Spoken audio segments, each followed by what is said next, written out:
ជាក្មេងមកពីស្រុកមរស័យបាយគាត់អ្នកលូបាយគាត់ថាលោយ៉ាងដែលមានកូនជាកវិជាក្មេងចេញពីជនបទតែខ្វល់អនាគតតែពីថ្នាក់ទី8មុខគ្រឿងដូចស្បែកគីគូអីនៅចង់ព្រោះរសជាតិជាសេដ្ឋីអត់ខកបីហៅតែបងខែអត់តែបីហៅតែបងដោរំបងកំពុងតែអាប់រែងនៅស្អប់ពាន់ណានិយាយពីក្រៅខ្នងហៅបងឬបងណាប្រកាសហៅបងឬអាប្រកាសតែអាចសុំចាច់នៅតែពីណាបាននៅក្មេងឯងកុំចង់វាយស្មាយកចាក់ធ្វើខ្លាចមែនគួរឲ្យស្រឡាញ់ទេកុំគួយយកឈ្មោះជាជាប់បាមុនតែរកនឹងពីរបស់ខ្លួន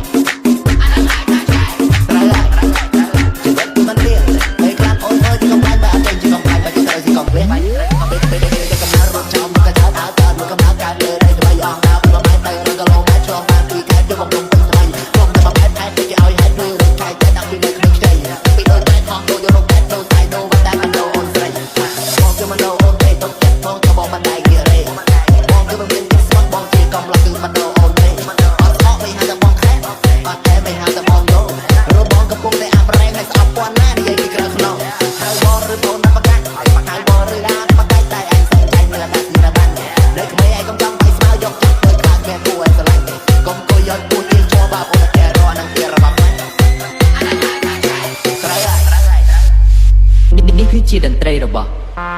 សុខណា Remix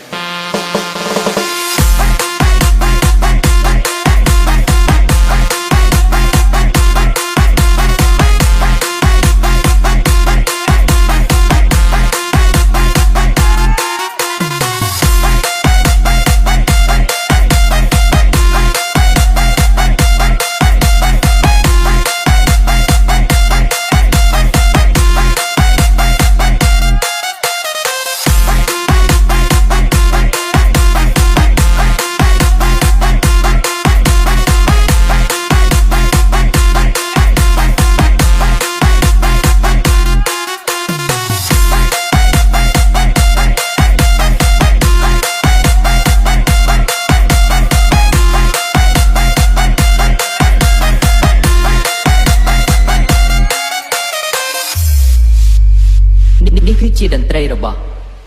សុខណា Remix អត់បីហៅតែបងខែអត់តែបីហៅតែបងដោ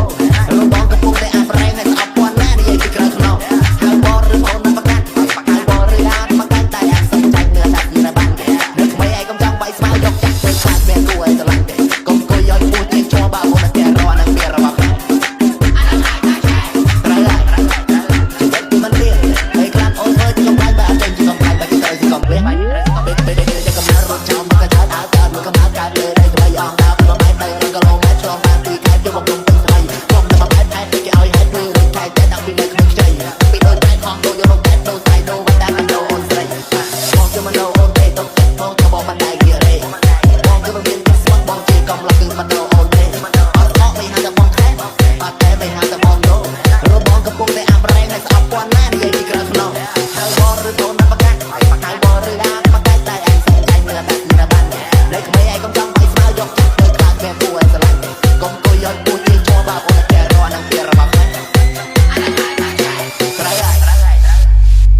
នេះគឺជាតន្ត្រីរបស់